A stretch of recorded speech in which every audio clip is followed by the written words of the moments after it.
camera, lights, action. I gotta start it off with some type of shit, because I don't want this story to get somber. But at some point it will. It will. It will. That's why I gotta start it with so much energy and love and light. Yeah, boy. Yeah. Oh, you see little Fupa? That's Fupa. Mm. Lala's Fupa. She's cute. She's cute though. Soft. Anyways. I'm Lala. I'm about to tell you my little story. My little life story about my sister's death in Jamaica. So I want to start the story off with a little humor. So I can remember the good time them. You know what I'm saying? Reminisce the good times.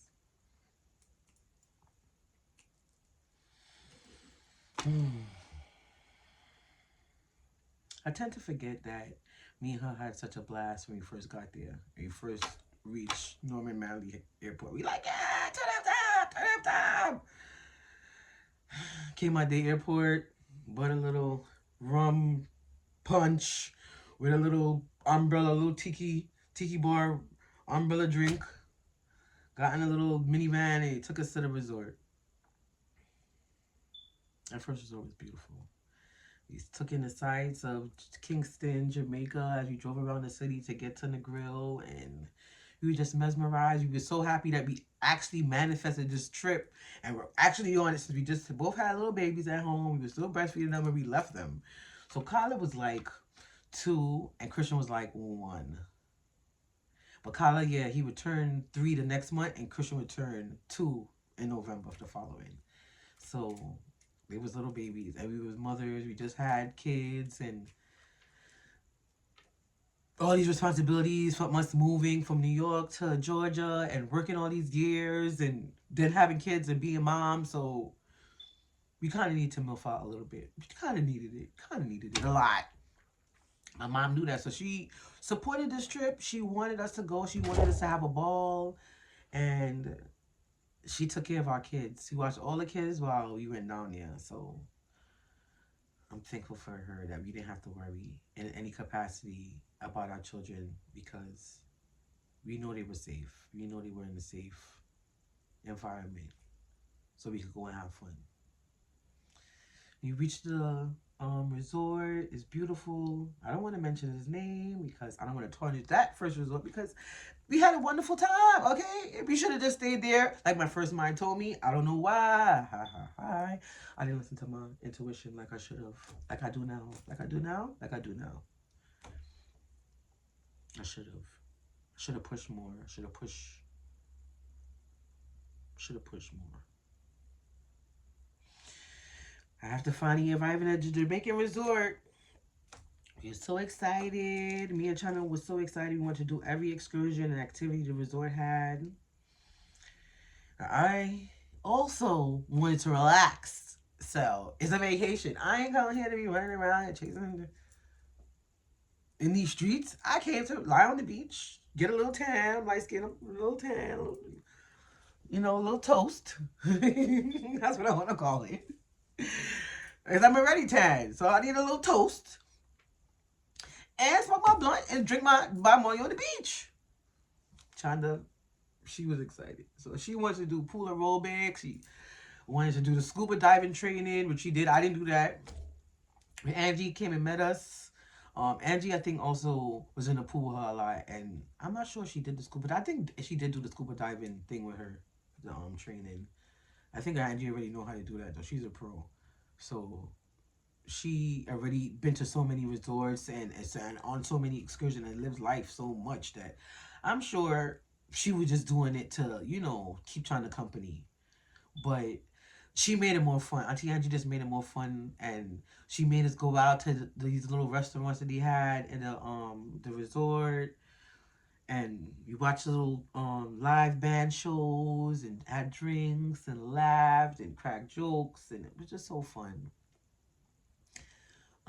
What else did we do? We also like explored the little part of the beach where we were located on the resort, and just looked into the water for seashells to bring home, like we used to do with Granny. And those are some of the best moments. Me looking back, being by the beach, dancing and having breakfast, winding up. As you can see, because I share that video like almost every other year around her birthday or her death day, of her dancing to Ja Cure, because that was her boo. That was like one of her favorite artists. So she was listening to a lot of Ja Cure and a lot of Popcorn when we went to Jamaica, and party time. She was ready. She was ready to turn it up. So like, oh God. That first night, she went to a party. She went with Trisha to go to a Jamaica party. And even though I was amped up before I got to Jamaica, I wasn't so excited when I got to Jamaica. And because I had like, I don't even know how many drinks and how many blunts, I was like, I think it's time for me to rest. So my butt ended up staying in the house. And she went out the first night to enjoy herself by herself. And then she came back in and she told me and Angie of her night's activities at the dance, at the Jamaican dance, Independence Day dance. But I think the next day was like a red and white party, or was it? No. The red and white party was the next 2 days, because I think we had to spend like the first 2 days at the first resort, and then the next 3 days, which would make the 5 at Rio, where Trisha was. And I just remember her, even though we were having fun, just like dazing off. And I'll have to snap her back to be like, what you was thinking about? Like, you looking into the water, you went into a daze? Like, what's up? You was in a trance. She's like, nothing. She would just brush it. And I'm like, so anyway, what you looking for? She's looking into the ocean. And she's just like in a daze. And I'm like, trying to talk to her. I'm like, she snapped out of it. I'm like, what happened? What you was thinking about? Oh, nothing. Forget it. I shook it off as nothing. But I think the second night, we went to dinner. And we had Auntie Angie with us. And what else did we do there? Oh, we went surfboarding. Me and her, we did do that together. That was one of the things I wasn't really scared to do. Cause I'm like, I putting in a little oxygen in, and you gotta hold your breath from lungs exploded and all kind of stuff. I don't need to be going through all of that. So it was some type of surfing lesson, and then they showed us how to surf and allowed us to surf a little bit with the resort's lifeguards. So trying to start flirting with one of the lifeguards. His name was David. Wink, wink. It was David though. I mean, he's just looking like, what's the coincidence that you came all the way to Jamaica to meet another David? Like, girl. But he was something. He was a nice looking something. That wasn't even mad at her for her to get her little, But she didn't even get to that point. She didn't even get to that point. She didn't get to give her no little. No. No, no, no. She didn't even. They was talking on the beach after our lesson. Later on that night, when he was off, he came back. He had on regular clothes, and they was walking on the beach talking. And I'm like, okay, and I'm chilling, just watching. I'm there though. Me and Angie's there. We on the beach, we chilling, we talking, we have our little drinks, or Mai Tais, or Bob Marley's, or Rum Monkey. I can't remember, Crazy Monkey or something. Banana Monkey. I can't remember what the drink was that she kept drinking. But it was good. It really was. But I did like my Bob Marley, so I kept ordering that. And some other stuff. I can't even remember. That's not even important. But yeah, we were on the beach. Had some hors d'oeuvres from the little buffet from the resort, because it was after hours, and we were just sitting in the moonlight, just observing everything. And then Angie got tired, I think, and she headed back to the room. And after Chanda and David stopped talking or whatever, me and her decided not to go back to the room since it was our last night there. And we decided to go to the beach and pull the chairs closer to the edge of the sand just to look into the water and just to smoke. But every time we would I would start to tape or try to take a picture or something, the chairs start to sink into the sand. And we're like, girl, why did we think this was a good idea by bringing these chairs These little lawn, but it wasn't lawn chairs. It was those little plastic sit-up chairs, like picnic table chairs with the back. And I'm like, why did we think that putting these chairs in here was a good idea? Like they wasn't gonna sink into the sand. Well, we just wanted our feet in the sand and to be smoking at the same time. So that's a little video that I also have right there where I'm showing myself and then I show her and she look like she's like in a deep meditation and she's like in deep thought and she's thinking about something. But that's like the day before. Yeah. So the red and white party, and yeah, we didn't go to that party. We didn't go to any parties that night. So the next day, it was time for us to check out. But before that, even back to when we were sitting in the beach water at the edge of the sand, I could tell she was in deep meditation about something. Word.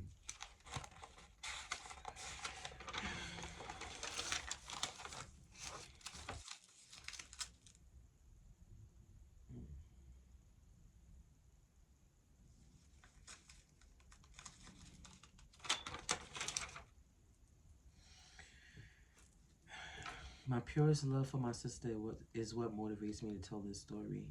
I love China Gabriella Galway, and her pure heart and her light has to be magnified.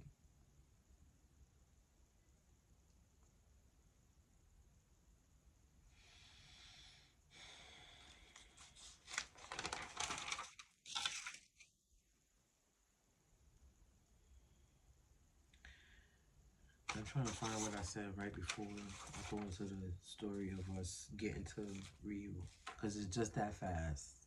It's just that fast, okay? Like, soon as we get there,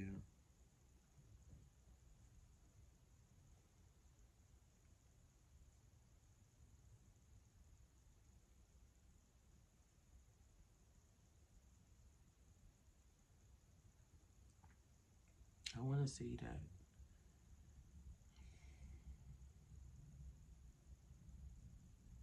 spending those last moments with her is the most cherished memories that I have. That's why I haven't shared it. But I'm sharing it now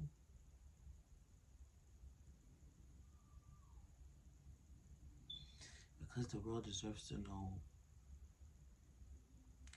the type of love that can be shared between two sisters, the type of pure love and light. So much so that this warrior sister, big sister, won't stop. Never stop seeking justice, seeking an answer to illuminate the darkness. Touch not my anointed. That's why anything that was said to me, even if it was through people that I loved, that's why I was protected from it.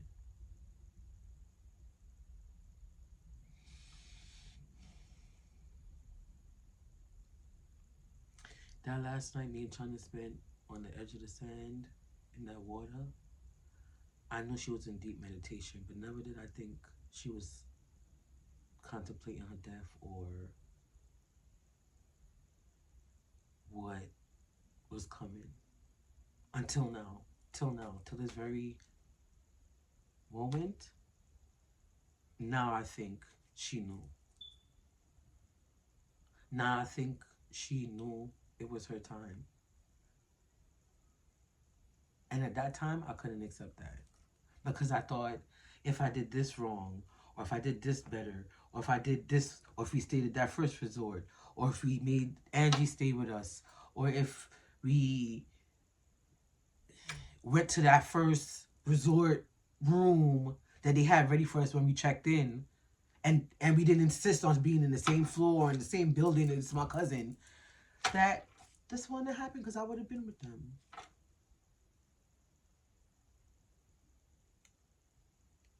She accepts that was her day. but it wasn't easy for me to accept the same. But I said all of that to say that right after that, came out, pulled the chairs out of the sand. Oh, and I think we ran out of the sand too because it was funny because it was like a crab that came up and started snipping. We was like, what the It didn't pinch us, but we see the crab that's like, because we was like right at the end so you could see it started to run up. And then I had the phone out with the lights so I could see if anything was swimming by our feet. Because we from Brooklyn, being crazy. We wanted to be a little bit, on the beach in an exotic background, but precaution. I was very precautious. So, light, water, nothing about to bite me in this water. But it was something about the pull of the water and her trance that she kept going into. I was like, what are you thinking about? She's like, nothing. But I'm worried about the dream that I had. Like, okay, just stay with her. This whole time, though, I'm trying to convince her, like, Tana, I don't think you should go back in the water, though, because I had this dream, and maybe you don't have nothing to do with it, but I just think you should take a little time. So maybe tomorrow we don't go in the water, right? Let's stay out the water. She's like, whatever. She brush it off again. We go wash off our feet, and then we head to our room. Another great memory is me and her having to share a full-size bed and me having to cuddle, me getting to cuddle her, and her pushing me off. Like, oh, I'm sorry, get off me.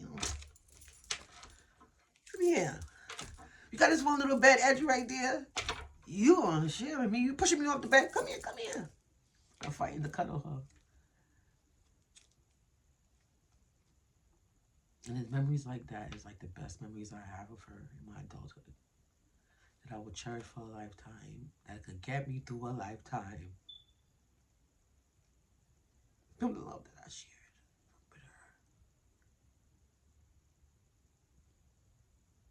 Sisterhood, I don't think it's very rare.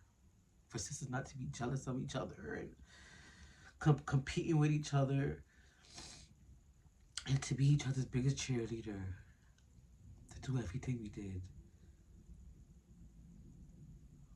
every fight we had, to have each other back. It was hard losing her, and then harder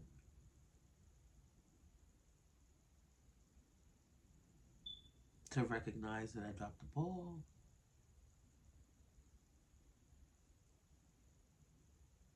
Dropped the ball and getting her justice.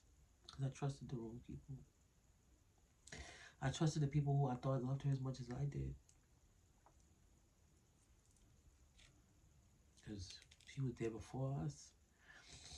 So right out of Pampers, right out of the cooch, he was there. You know? You think you know people when you grew up with them. You think you know them when you share the same blood. You think you know their heart and their thoughts and their mental capacity to understand, to love, to forgive, to move forward, to heal.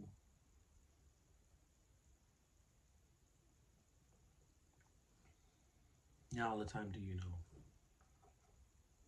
Sometimes deception is very convincing.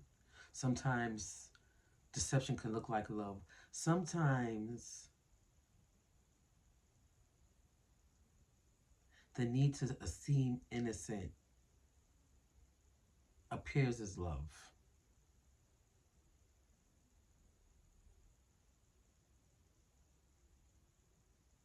I guess out of desperation to have an advocate, to know somebody else is going to advocate for you.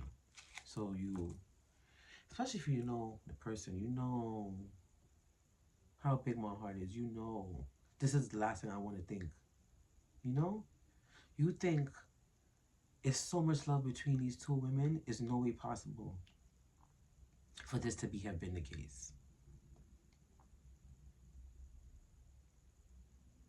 Till you have to face the facts that When the story don't add up, the story don't add up. No matter how much you love the person. No matter how much you're trying to cover the ass.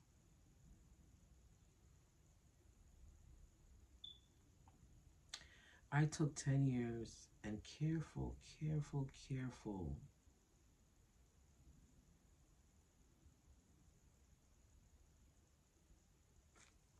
investigation, careful analytical reasoning behind why I drew the conclusions that I drew. Not to mention the blatant signs God is trying to keep sending in. I get bird here, shit there, for everybody. But especially me, and I wasn't listening.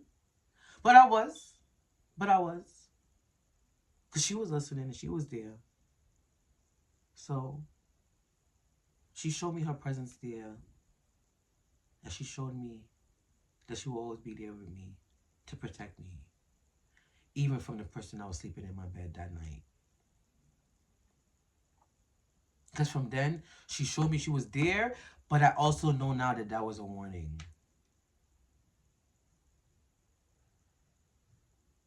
I also know now that that was a warning. And she didn't come to her. I knew she didn't come to her anyway because I know what I was thinking. I know why she put the bird there. Then I know what I was saying when she turned the light on. In my head. I didn't say it out loud. It's only because she felt. She just turned the light off. It's like just sporadically just turned back on out of nowhere. She knows what she did. That's why she's begging her to go back in her body so it could fix it and kind of make her horrendous mistake right. But it couldn't because it was already too late. But it makes sense to me now. But it doesn't make sense to you. And I keep talking in riddles. So now let me go into the story so you can understand why I'm saying what I'm saying to you. Okay?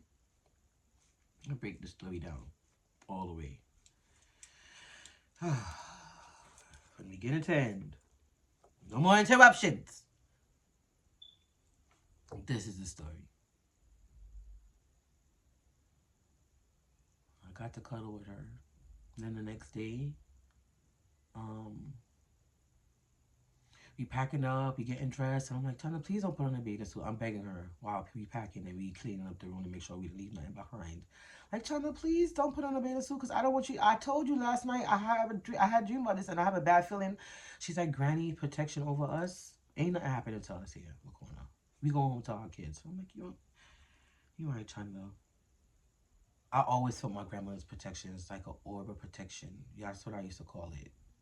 Around me. Like a bubble. Like Bubble Boy, the movie. Like a bubble, like an invisible bubble orb. That I know if my light beings and ancestors and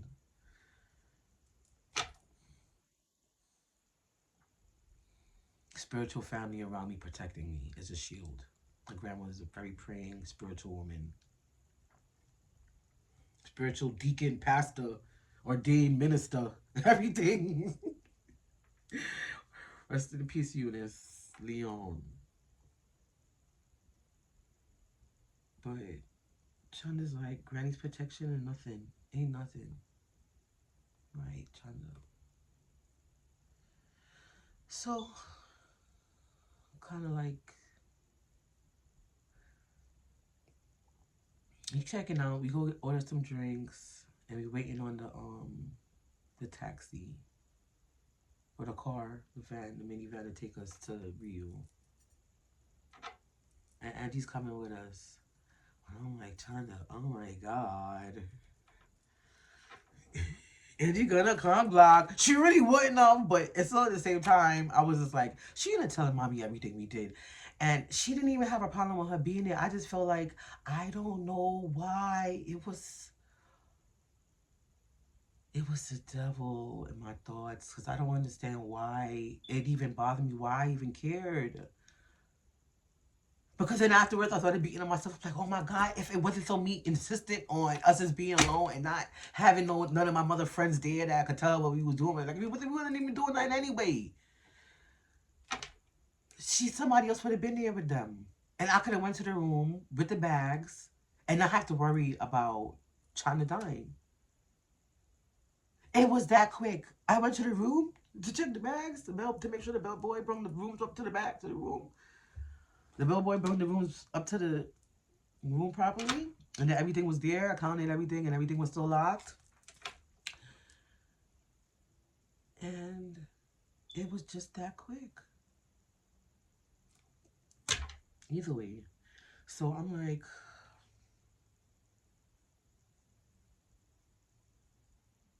we got to the resort, and we checking in, but Chanda has to be in the same building and the same floor as her murderous cousin. Annoying.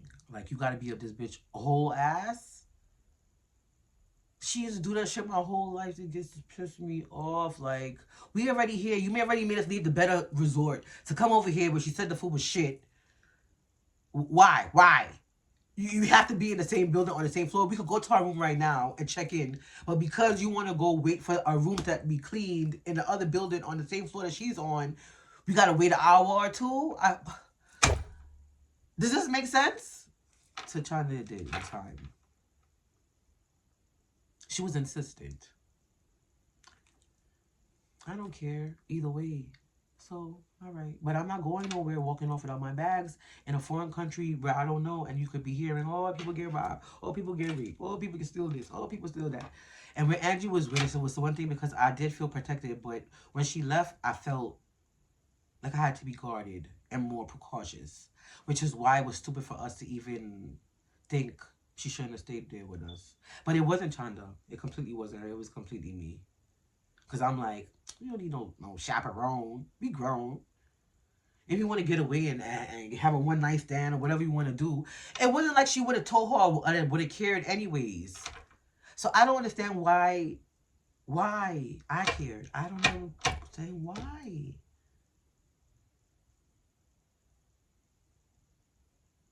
It drives me crazy when I pick apart those little aspects of the trip and those little aspects of the details and be like,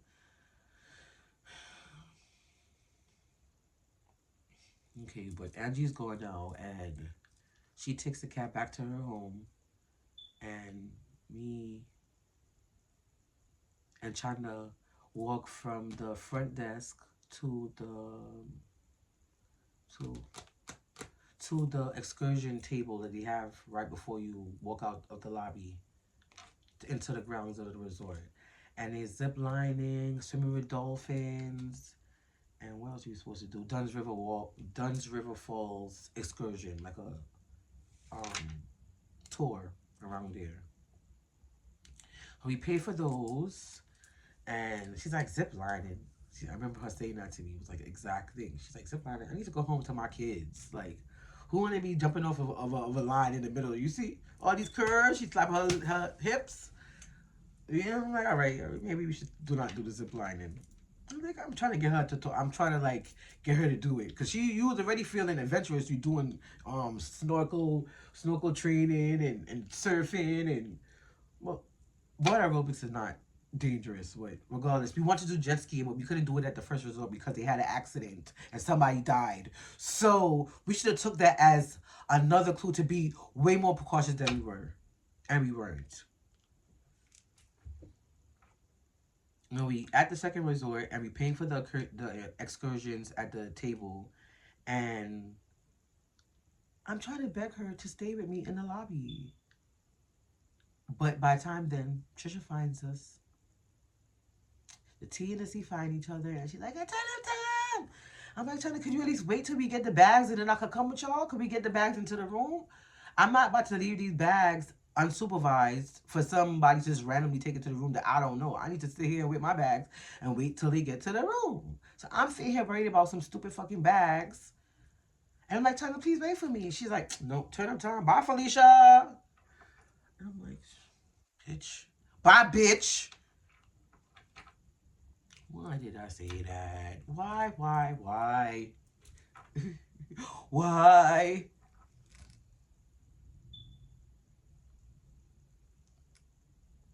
That messed me up for a while too. That's my last words to her. I didn't see her again alive after I said that to her, which I didn't mean any malicious way.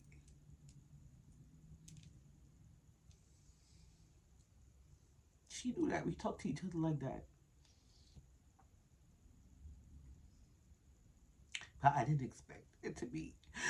That wouldn't be what a big sister tells her baby sister if she knows it's going to be the last thing she said to her ever in life.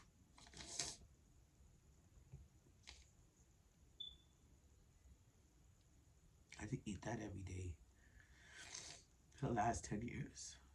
I forgive myself because she forgive me. She know how I meant it, but I had to forgive myself after saying that to her. She's like, turn up time, bye Felicia. I'm like, bye bitch, because I'm annoyed. She's leaving me and walking off. We had all this fun time together and we all cuddle up and I'm like, I feel all close to her. And as soon as Trisha comes, she ditches me. But I feel like she's safe because she's with my cousin, so she's good. As long as I go to the room and check the bags, I could just go meet them back up. So I wait there in the lobby until the bellboy, I see the bellboy come and get the bags and he's headed to our room. So I walk with him. And on the way walking to him, I see Trisha, her best friend's sisters, some other friends that they had, and China sitting on the beach. And like lawn chairs. So they're not really close to the water. They kind of like on the furthest away part, closest to the resort grounds. And the concrete. And I think it's like, not concrete, but like little pebbles or whatever stone. Like a stone pathway that the bellboy has to take to get to the building. So I see them and I'm like, all right, I'm gonna be right back. Let me go put these bags in the room with the guy and lock up or whatever. I'll be right back to meet y'all. Within that time that I go upstairs with the bellhop to put the bags in the room, I relax a little bit. I have a drink in my hand because I was in the lobby for like an hour. So obviously I won't go to the bar. It's all inclusive. Went to the bar, ordered a drink, and I head upstairs with the bellhop when he's ready. After I see Trisha and her friends and Chanda on the beach. And after he gave me the keys, I lock up or whatever. I roll up a blunt. I'm relaxing. I got my drink, I'm sipping. So I'm like, oh, don't get lazy. You know how you feel when you get a little drink in ya. So I started turning on the TV, so I started lounging now. So I'm like, all right, I lie down in the bed. And I got my big fat ass, but I don't even know because we had a whole like tree branch of like a branch off of somebody tree that we got from the first bellhop at the first resort. Because it was like, I don't know, some little tree that we paid like $40. We got like a big tree of bud. Like, all right. So I have big ass Jamaican Bob Marley blunts. So I'm like, got my little blunt, got my little Bob Marley drink. I really am drinking a Bob Marley at the time. And I put it on TV. I don't know what the hell I'm watching. I can't even remember. Some Jamaican shit is on. And I start to doze off and I'm sleepy. And I'm starting to like, and I'm lying down on the bed now. So I'm like, right. But I'm dozing off. And I'm sleeping, almost sleeping. I remember that. I didn't just immediately go back downstairs to meet them, which I probably should have did. Now thinking about it in retrospect. I started dozing off till something hit me over my head. Not literally, but something was like, not something. Go find Chanda. Your intuition. I promise you, I'm not lying. This thing woke me up out of a doze, okay? Because I'm half sleeping and half up, but I'm not really in a deep sleep yet. Where my subconscious is, where I'm not listening to my subconscious. Because obviously I'm not talking to no one. I'm in the room by myself. China never sees this room that she made us wait an hour for them to clean. My intuition says again, because I shake it off the first time. Go find Chanda. Get up and go find Chanda.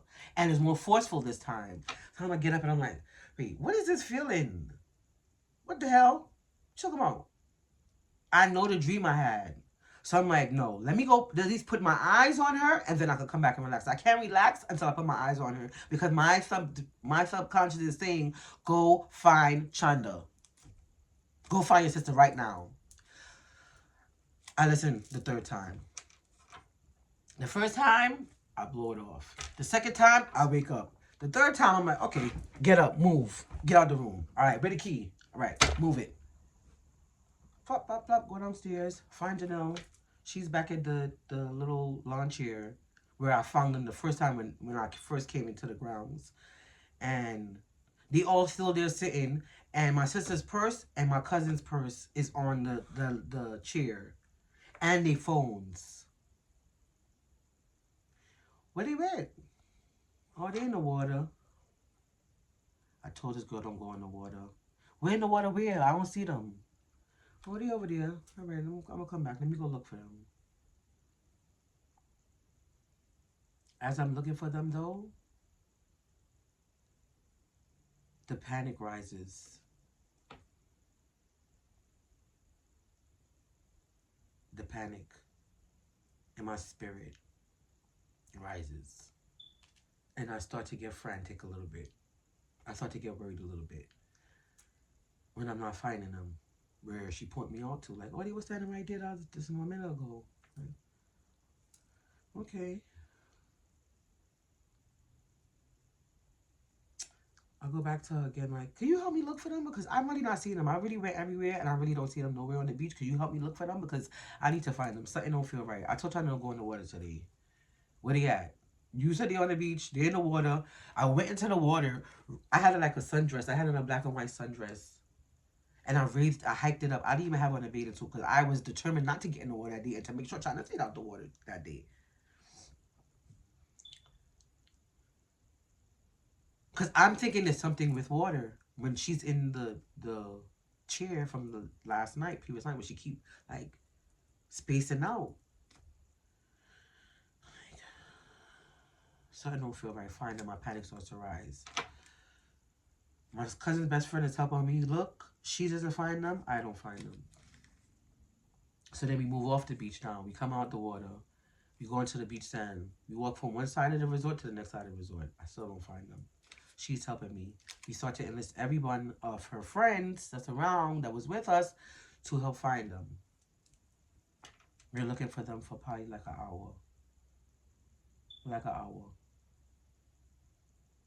I keep going in the water, coming out the water, like looking down to see if I could see two girls, one with a colorful ass bathing suit on, and blonde hair is hard to miss. So then I walk into the cafeteria area where the food is at. Like maybe they came in here to get something to drink, like a cocktail or a bar. So I started to go look by the bar. I went to go look by the restaurant, by the little buffet to see if they in there eating something like a dessert or something, or if they went to get something quick. There was jerking chicken at like a little jerk chicken shack thing that was on the ground. So I'm like, all right, I went over there. They wasn't over there either.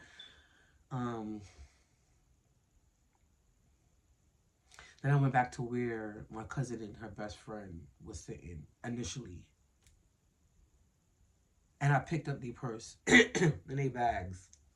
The bags and the I think it was China bag and my cousin's phone and her phone or whatever, and I put it in the purse. And I'm like, where would they walk though and be for so long without no phone, no purse, no way to get in contact with anybody? Why would they do this? And now I'm worried, sick, and nobody's not finding them. Like, what is going on?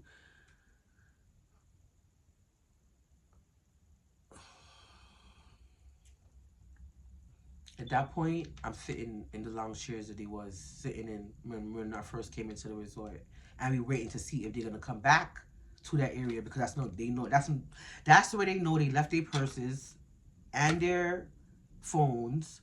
So I know they was gonna meet us back there. So I'm like, all right, let's stay here and wait until at least wherever they at, they gonna come back from, and they gonna be right here waiting on them. But in that time, My sister's best friend's sister went upstairs to get dressed for this Jamaican red and white party that we were all supposed to attend that night. It was Jamaican Independence weekend, and it was some red and white party that night, and we were going upstairs to get ready.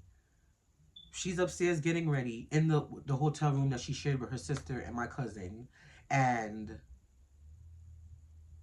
the front desk is calling the room. They're calling my room, but I'm not in my room. So it keeps ringing out and ringing out and ringing out. So they call their room. She answers. My cousin's best friend's sister. She gives them a message. The front desk gives that girl a message to come downstairs to tell us that it's an emergency. Come to the front desk. Like an emergency. When she comes downstairs to tell us that message, an emergency. What do you mean? I'm looking at Janelle like, I hope your fucking cousin and my sister didn't mop some heifer ass in here and be fighting and trying to get us thrown out of the. I'm thinking we getting kicked out of the resort because they had a fight. I promise you, I promise you, I promise you. I thought they had a fight with somebody and drag somebody or something or jump somebody, and I was like, yo, I hope you're not about to get out kicked out this resort. We just got here. We just got here, yo. Don't tell me you're getting kicked out. So we walking in, we laughing, not thinking what they about to tell us in the slightest. You finally woke up. Took us a couple minutes. You had to walk through these little pool areas and there's people and there's a crowd and they drinking and they partying. We reach the lobby, reach back to front desk. You're like, okay, y'all call for us. I'm LaQuanta Galway. Y'all was calling my room. Are you the sister of China Galway? Did you arrive here with her today? Yes, I arrived. We just got here. What happened? Where are they? Did they get in the fire? Are we getting kicked out? I'm answering for her before she even is telling me what happened. Because I'm like, I'm thinking that's the emergency. What could be? What could it be? She says, I'm sorry to inform you your sister and your cousin is dead. I'm like, dead? Who said he was dead? Deceased? Like not living no more? You know, no. Who said that? Who told you that? Come and show me who told you that. I don't believe you. Who what? Wait. Trisha Vandy Cruz and China Galway. You're saying is what? What happened? What?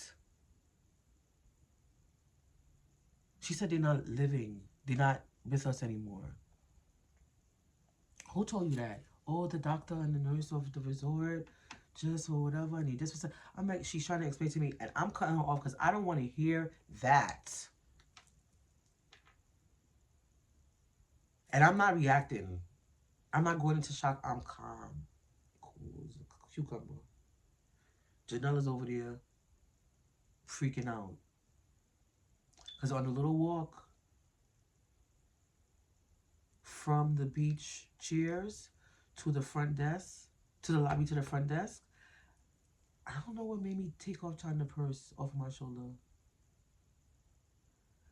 But I ended up giving it to Janelle.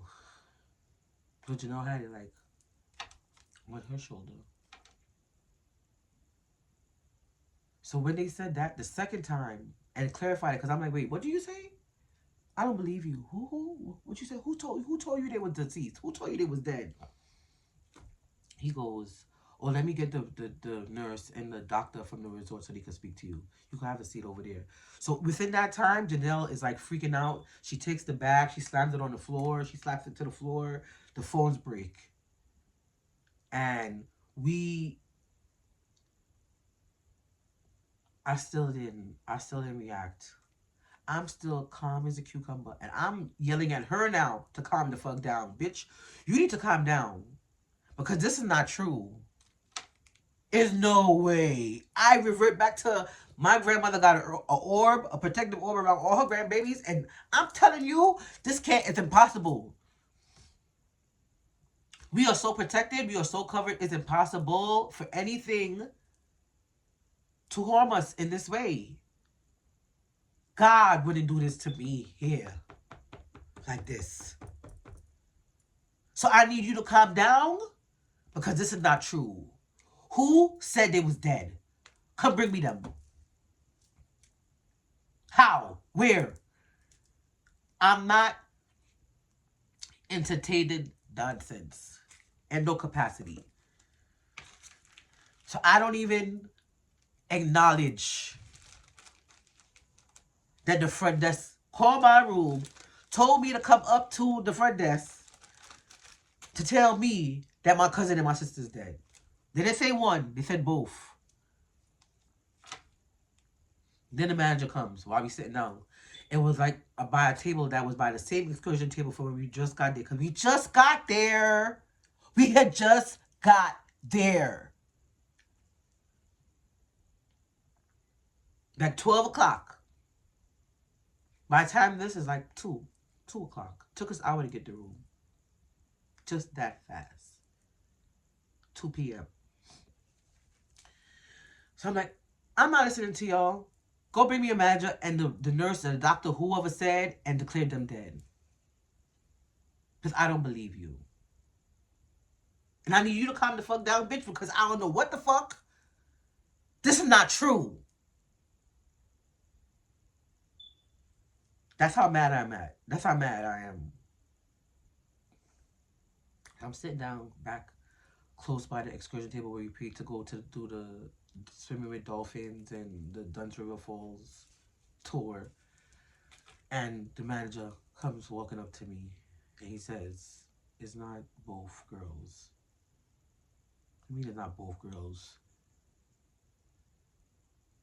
It's only one girl. Which one of the girls? China Galway. I don't believe you. Who said that? Come take me to who said that. So he walks me, the manager himself, walks me and Janelle and the other girls that was with her to the nursing station, the doctor station, whatever that's on the ground for the resort. And she says, there was nothing we could do. She's dead already. It was nothing we could do. Nothing we could do. I'm like, what do you mean? Nothing you could do? Who was dead already? Dead from what? We just got here. The fuck you mean you telling me my sister's dead? Y'all want me fuck this? Do you understand? Do you understand?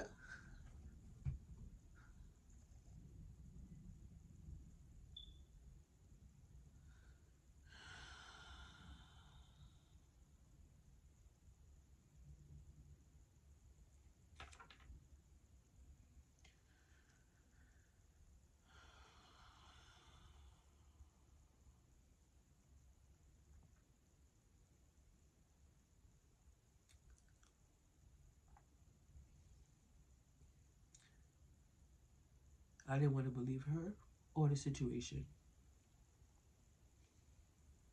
I went to blow the whole fucking resort up.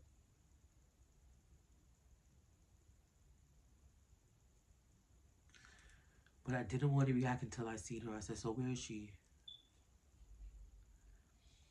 Come show me where it happened at. And people started walking up to me like, oh, I was there on the beach.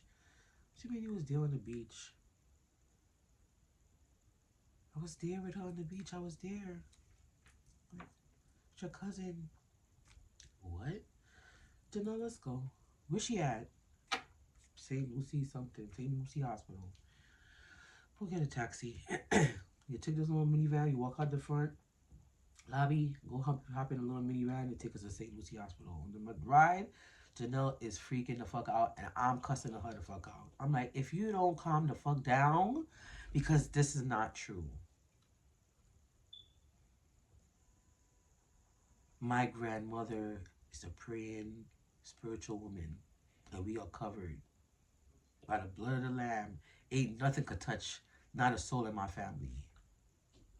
At that point, I really, really, really thought that our family protection was so invincible. No, no. God would not bring me and my sister to Jamaica to take her from me like this. He's not that cruel. I cannot believe that. I wasn't going to accept it.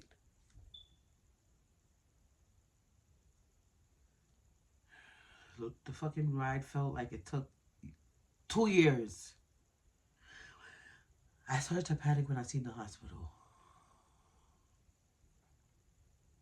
I was like, oh, this is what gotta save her. Oh Lord, this look like a jail. This look like a jail. This look like a crack house. This is not a hospital. This cannot be a hospital. Oh my God, it's a rural Negril St. Lucie Hospital. A rural, very rural.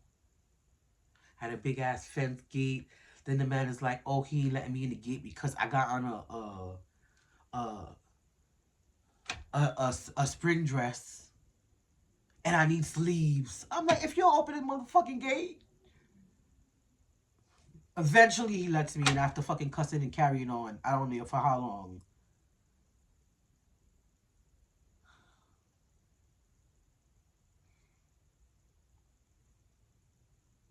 God is a lie.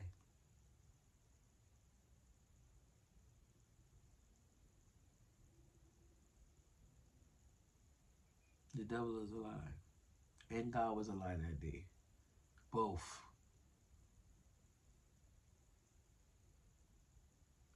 I was mad.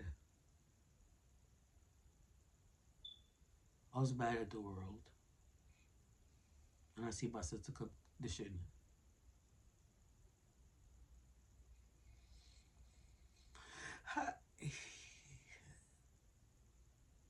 I curse God in that moment.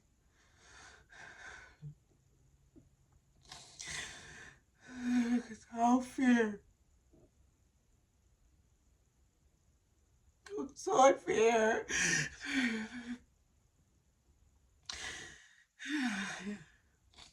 To see her like that. I'm begging the nurses.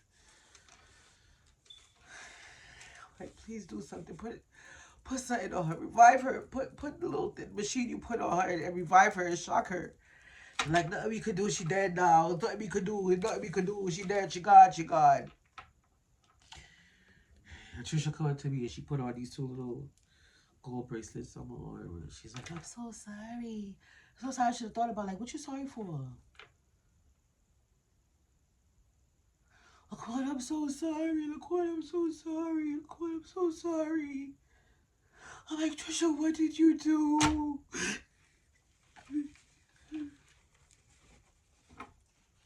What did you do?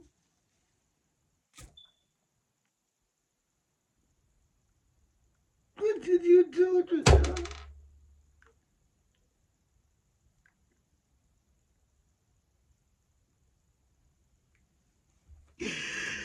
She's like, what? I'm sorry. I'm so sorry. I'm like, what did you do? What did you do?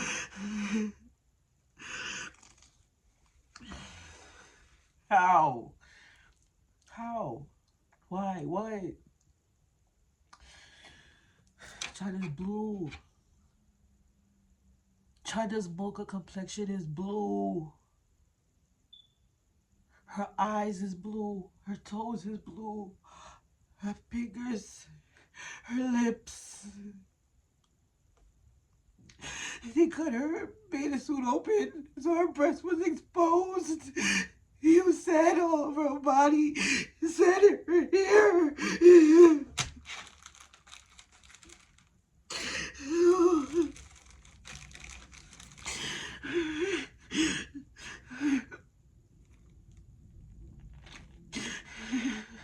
All my cousin could say was, I'm sorry.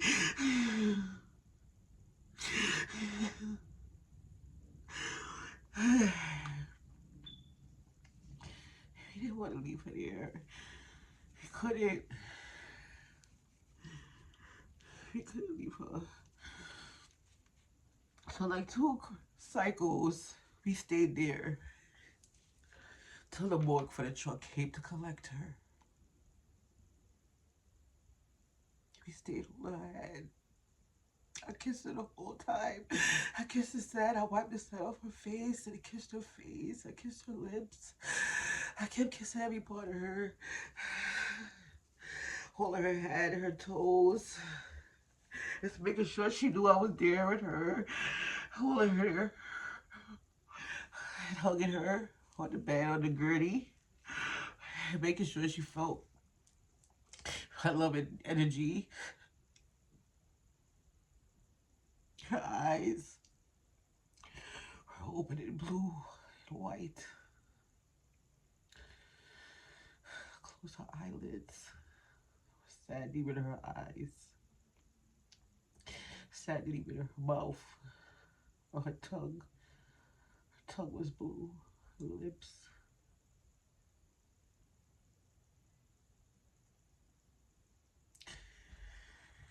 It changed me forever. From thinking I was always protected.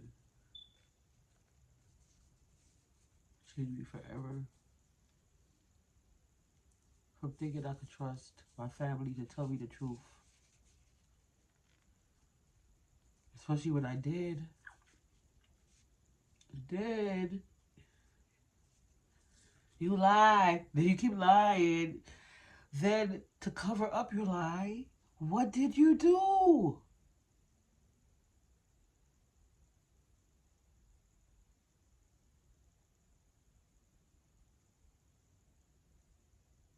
Because she didn't have an explanation.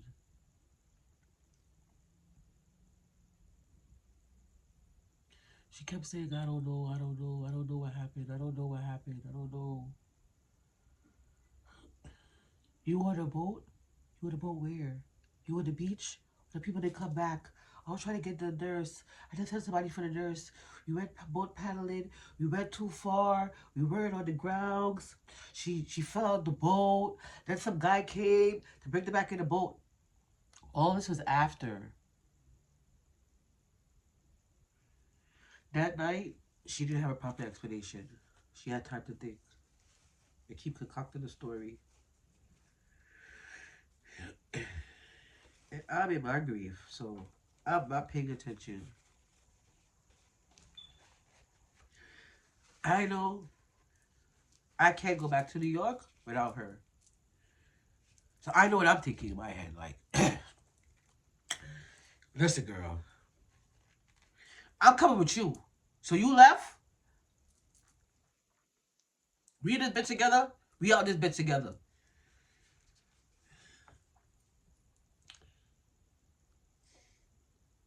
So I remember our drive home in the taxi being very somber and very quiet.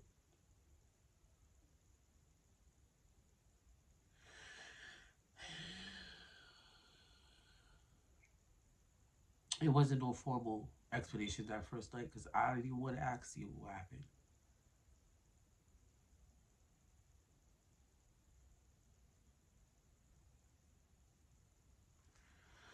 You keep saying sorry though. Now that I'm looking back at it, you kept saying sorry, I'm sorry, I'm sorry.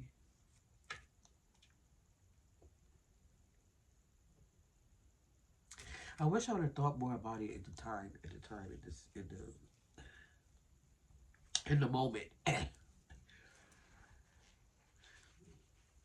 wish I would have did that. What's she sorry for? What did you do? So I know what I'm planning. We drive back to the resort. Furious. But I'm calm. Calm furious is scary. Because I'm determined. When I get to that room, we on the top floor. The same room she wanted to wait an hour for to be right by her cousin. She didn't even get to see.